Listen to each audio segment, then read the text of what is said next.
Yep. Right, Rashard, can you tell us a little bit about your next fight coming up, please? The next fight I got Dan Henderson, Winnipeg, June 15th. So, it's going to be a good fight, looking to get back on the winning track. Slipped and had two losses back to back, and in the UFC, that's never a good thing. So, got to go out there, have a strong performance, and just do what I can do, and that's just go out there and fight and, put Dan Henderson away.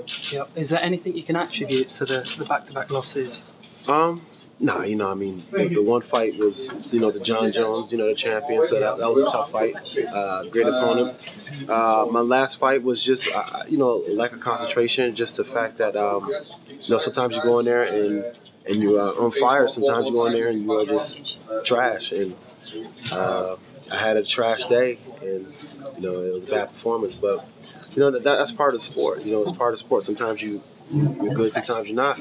And as a competitor, I've been lucky enough to not have many days like that. But it's just got to bounce back and just come back strong. Yeah. There was a rumor after the fight that you injured your hand in the first round. Is that true? Yeah, I did. I had problems with it because it's the one that I broke when I fought Tito, and I threw a punch and it caught him right on the head, and it really broke my concentration, because then I started to think about it a little bit too much. And fortunately enough, it wasn't broke, but it was pretty messed up for a few weeks. But I didn't get any treatment on it, so it's good though.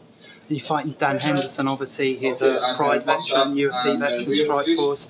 I mean, how much was sort of Dan Henderson's scalp on your resume look?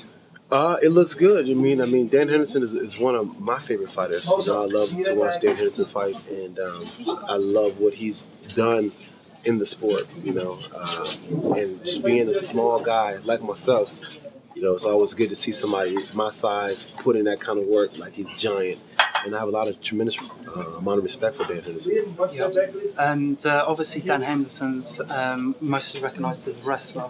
Your background is wrestling as well, so do you think maybe you have the advantage in the stand-up? I can't say I got the advantage in the stand-up. Dan Henderson has that very, very big, powerful right hand, and he keeps it cocked and loaded. So, and it's fast too. So if you get caught slipping with that, then you can be sleeping till next week. So I wouldn't say I had the advantage to stand up. I just think that overall, I think that I can, fight at a higher pace and fight take the fight wherever I want to take the fight. Yeah. You've recently relocated to Florida, where you train with the Black Ziggler. What is the lifestyle like out there? The lifestyle is great in South Florida. Anytime it's beautiful weather and you have a chance to be a part of such beautiful weather, be a part of such a great team, it makes training fun. It makes training something that's usually hard, something that's usually miserable sometimes, make it much more pleasurable to do. And that's what I like about being in South Florida. Peace.